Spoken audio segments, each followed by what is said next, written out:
नमस्कार, स्वागत है आपका बिस्तक पर। मैं आपके साथ तनीषा। आज हम आपके लिए लेकर आए हैं एक बहुत बड़ी खुशखबरी जो भारत की अर्थव्यवस्था और आम लोग दोनों के लिए बेहद खास है। दरअसल भारत और न्यूजीलैंड के बीच ऐतिहासिक फ्री ट्रेड एग्रीमेंट यानी कि FTA पक्का हो गया है।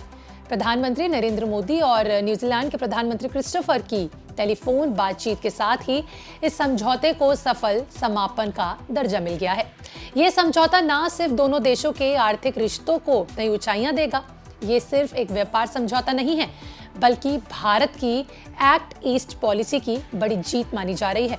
आज के वीडियो में समझते हैं कि इस डील के होने के बाद क्या क्या सस्ता होगा और किसे क्या फायदा मिलने वाला है। विस्तार से बात करते हैं। आगे बढ़ने से पहले लेकिन आपको बता दें कि ये डील इसलिए खास है क्योंकि इस डील को लेकर मार्च साल 2025 में बातचीत शुरू हुई थी और सिर्फ 9 महीनों में ही इसे पूरा कर लिया गया, क्योंकि आमतौर पर ऐसे समझौते सालों में पूरे होते हैं। लेकिन भारत और न्यूजीलैंड सिर्फ 5 राउंड की बातचीत में इस अंजाम तक पहुंच गए। यह दिखाता है कि दोनों देशों में राजनीतिक इच्छा शक्ति कितनी मजबूत है। इस डील के जरिए अगले 15 सालों में न्यूजीलैंड से भारत से लगभग 20 बिलियन अमेरिकी डॉलर यानी करीबन 1.65 लाख करोड़ रुपए का निवेश आने की संभावना जताई जा रही है, जो सबसे बड़ी और आकर्षक बात है।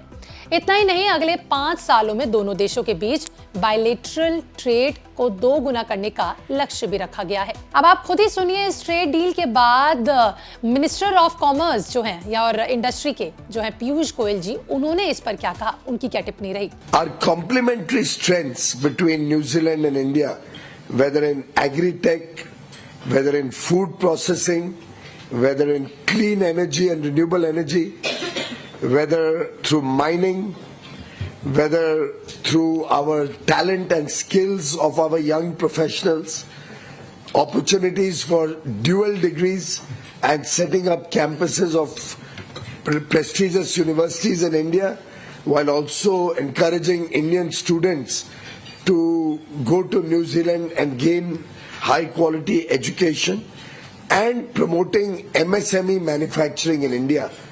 This FTA provides opportunities for all sections of our export community, opens up new doors for new exporters with new products wishing to diversify their export basket, and at the same time helps every region of the country, north, south, east, west, northeast, in different areas. देखिए, आंकड़े खुद में बहुत बड़ा संदेश है कि भारत अब वैश्विक स्तर पर अपने व्यापार और निवेश का तेजी से बढ़ाने के लिए आगे बढ़ रहा है। ये निवेश रोजगार और नई टेक्नोलॉजी के अवसर भी लाएगा। अब आप सुनिए कि आखिर रंजीत मेहता जी का इस पर क्या कहना है, जो CEO सेक्रेटरी जनरल हैं PhD CCI के। PhD CCI is very happy to welcome all the delegates and the excellencies for this Indo-Latin America investment conclave 2025. We are very delighted to have the industry members who are looking to invest in South America, as well as there are opportunities in India. I think we can have a very good partnership in agriculture and digital transformation, in critical minerals, and also in food processing sector. India and South America, who have a very deep bilateral ties, now this is the time to convert it into meaningful partnerships and business and trade. Also, we are very thankful to the Joint Secretary Dr. Sharma from Ministry of External Affairs for giving the keynote address for this very important conclave. तो देखिए, इससे तो साफ है कि रंजीत मेहता जी जो हैं CEO और सेक्रेटरी जनरल PhD CCI, उनके अनुसार बात करें तो ये अगली पीढ़ी की डील है जो ट्रेड लिबराइजेशन के साथ टैलेंट मोबिलिटी, निवेश और प्रोडक्टिविटी लेड कोऑपरेशन को जोड़ती है। कृषि और तकनीकी साझेदारी से किसानों के हित सुरक्षा रहेंगे। इसके अलावा उत्पादन बढ़ेगा। ये डील मैन्युफैक्चरिंग के लिए इनपुट कॉस्ट कम करती है और दीर्घकालिक आर्थिक स्थिरता का विजन देती है।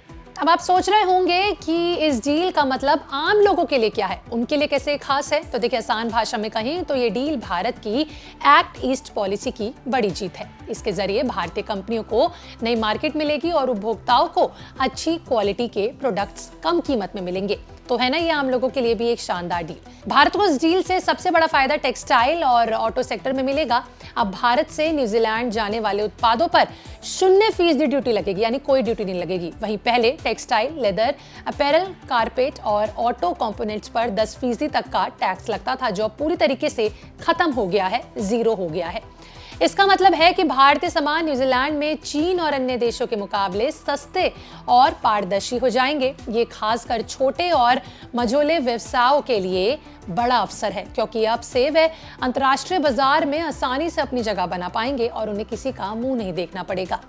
न्यूजीलैंड के लिए भी ये डील जो है एक फायदे का सौदा है। सिर्फ भारत की ही बात नहीं है, न्यूजीलैंड के हाथ में भी बहुत सारे मेरिट्स आए हैं। उन्हें भारत के विशाल उपभोक्ता बाजार का एक्सेस मिला है। भारत ने वाहन, कीवी और सेब पर टैक्स घटाया है। हालांकि भारतीय किसानों की सुरक्षा के लिए TRQ यानी कि टैरिफ रेट कोटा रखा गया है, जिससे तय सीमा तक ही माल कम ड्यूटी पर आएगा। औसत ड्यूटी पहले 16.2% थी, जो अब घटकर 9.06% हो गई है। इसका मतलब है कि आम भारतीय उपभोक्ता अच्छी क्वालिटी के वाहन, कीवी और सेब सस्ते दाम में खरीद पाएंगे। ये समझौता सिर्फ सामान तक ही सीमित नहीं है, इससे शिक्षा, सेवाएं और खेल क्षेत्रों में भी साझेदारी बढ़ेगी। भारतीय छात्र, इनोवेटर्स और प्रोफेशनल्स के लिए न्यूजीलैंड में नए अवसर खुलेंगे। रक्षा, खेल और शिक्षा में सहयोग बढ़ाने पर भी सहमति बनी है। खास बात यह है कि 118 तरह की सेवाओं को MNF यानी कि मोस्ट फेवर्ड नेशन का दर्जा दिया गया है। इससे भारतीय IT और सर्विस सेक्टर को बड़ा बूस्ट मिलेगा। इस डील की रिकॉर्ड गति भी ध्यान देने वाली योग्य है।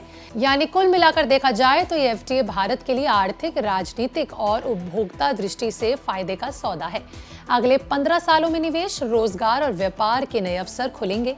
भारतीय एक्सपोर्टर्स को नए मार्केट मिलेंगे, उपभोक्ताओं को अच्छे प्राइवेट सस्ते दाम में मिलेंगे और भारत की ग्लोबल इमेज मजबूत होगी। ये समझौता साफ कर देता है कि भारत तेजी से ग्लोबल व्यापार में अपनी ताकत बढ़ा रहा है और दुनिया के सामने न्यू इंडिया की तस्वीर बड़ी मजबूती से उभर रही है। आपका इस पर क्या कहना है कमेंट सेक्शन में लिखकर जरूर बताना। क्या आप ये डील से खुश हैं? कमेंट में लिखकर जरूर बताना और ऐसे ही अपडेट्स के लिए देखते रहें बिस्तक।